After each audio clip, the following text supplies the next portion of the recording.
wow, what do you know? It's time for the Pocket Knife Show.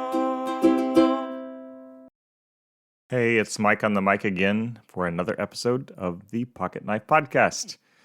I've got a quarter in my hand, a 1995 quarter to be exact. Think with me about how I could use this quarter. I could insert it along with a few more quarters into a vending machine and get a can of Mountain Dew. I could give it to someone. I might be able to buy a pack of gum with it. I'm not sure what gum costs these days. I could, and will, spin it on my desk. I could throw it in a coin jar and save it with the rest of my change for a rainy day or for a vacation.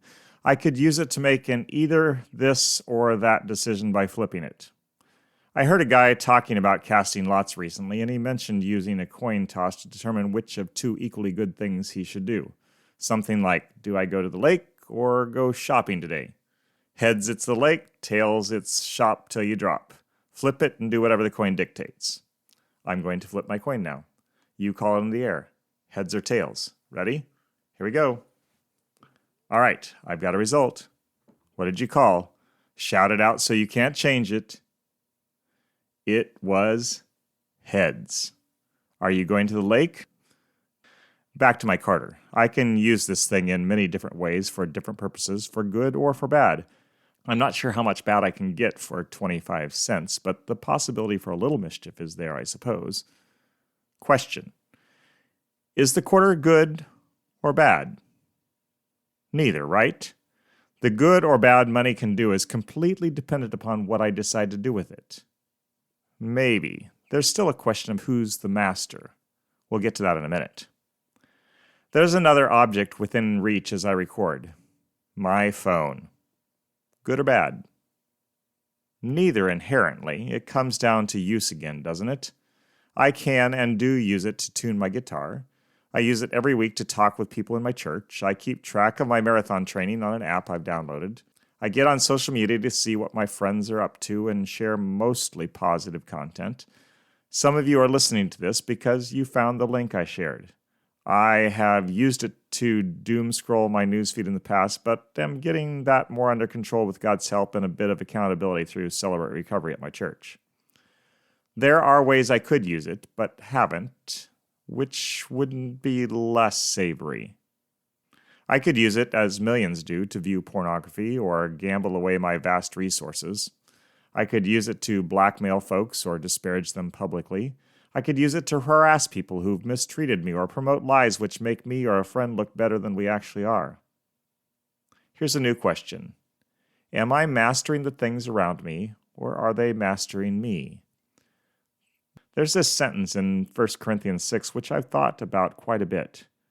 The words of the sentence are why I'm working hard to keep my social media and entertainment consumption under control. Let me read the sentence for you. It's 1 Corinthians 6:12, and it says this. I have the right to do anything, you say, but not everything is beneficial. I have the right to do anything, but I will not be mastered by anything. Back to that black rectangle sitting near you. Do you have the right to do whatever you want with it?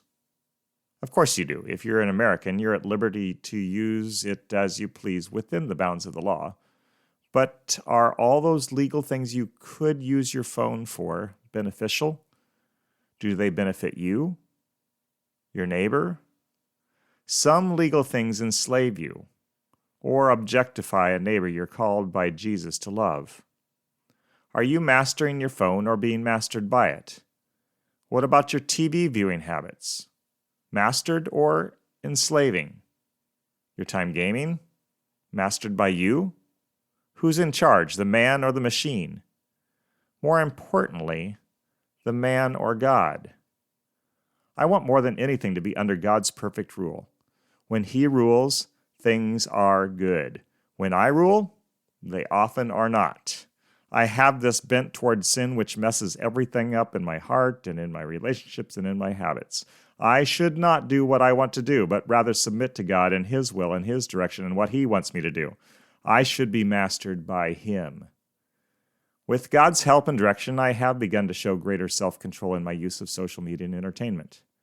Can you say the same of something similar in your life? What things which once mastered you are you and God mastering together? May the list of things you've overcome grow and grow and grow by the grace of God and the helping power of the Spirit in your life. Oh, I almost forgot the question of mastering money. Here's a parting shot from Jesus on that matter.